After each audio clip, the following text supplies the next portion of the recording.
आइए अगला सवाल देखते हैं। ये वेव ऑप्टिक्स का क्वेश्चन पूछा गया यंग्स डबल स्लिट एक्सपेरिमेंट से, जेईई मेन 2024 फेज 1 के 29 जनवरी के इवनिंग शिफ्ट में पूछा गया सवाल। क्वेश्चन ध्यान से समझिएगा। कह रहा है in Young's double slit experiment light from two identical sources are super imposing on a screen. The path difference between the two lights reaching at a point on the screen is 7 lambda by 5. The ratio of intensity of fringe at this point with respect to the maximum intensity of the fringe is. तो सबसे पहली बात कि intensity का जो expression है, अगर दो आइडेंटिकल सोर्स है तो इंटेंसिटी का जो एक्सप्रेशन हमको मिलता है वो ऐसा मिलता है कुछ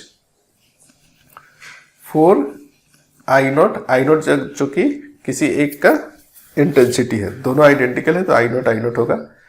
मैक्सिमम वैल्यू 4I0 होता है into cos square delta phi by 2।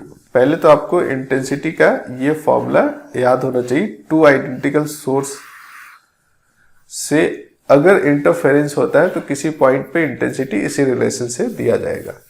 Constructive interference में इंटेंसिटी 4I0 और डिस्ट्रक्टिव इंटरफेरेंस होगा तो I0।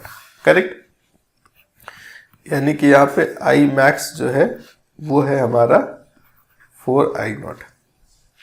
अब I मैक्स को I0 भी हम कंसिडर कर सकते थे, पर चलिए जो स्टैंडर्ड फॉर्मूला उससे बात करते हैं। अब दूसरा सवाल है कि किसी गिवन पॉइंट पे इंटेंसिटी अगर बताना है तो डेल्टा फाई चाहिए, और डेल्टा फाई जो यहाँ ना दे करके पाथ डिफरेंस दिया हुआ है, तो डेल्टा फाई और पाथ डिफरेंस का जो रिलेशन होता है वो delta phi is equal to k delta x लेते हैं, राइट।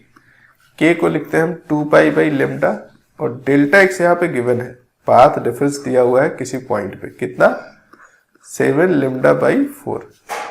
लेमडा लेमडा यहां से कैंसिल, 4 और 2 को भी कैंसिल करेंगे तो ये 7 पाई बाई 2 आता है, क्या डेल्टा फाई की वैल्यू। अब आइए इस एक्सप्रेशन से आई की वैल्यू पता करते हैं। तो आई इज इक्वल टू क्या हम लिख सकते हैं 4I0 इंटू कॉस स्क्वायर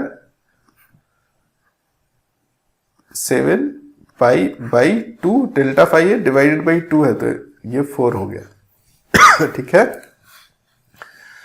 और इसको फर्दर क्या लिख सकते हैं 4I0 कॉस इस 7 पाई बाई 4 को हम क्या लिख सकते हैं 1 और पाई प्लस 3 पाई बाई 4 ऐसे लिख सकते हैं क्या, देख लीजिए एक बार।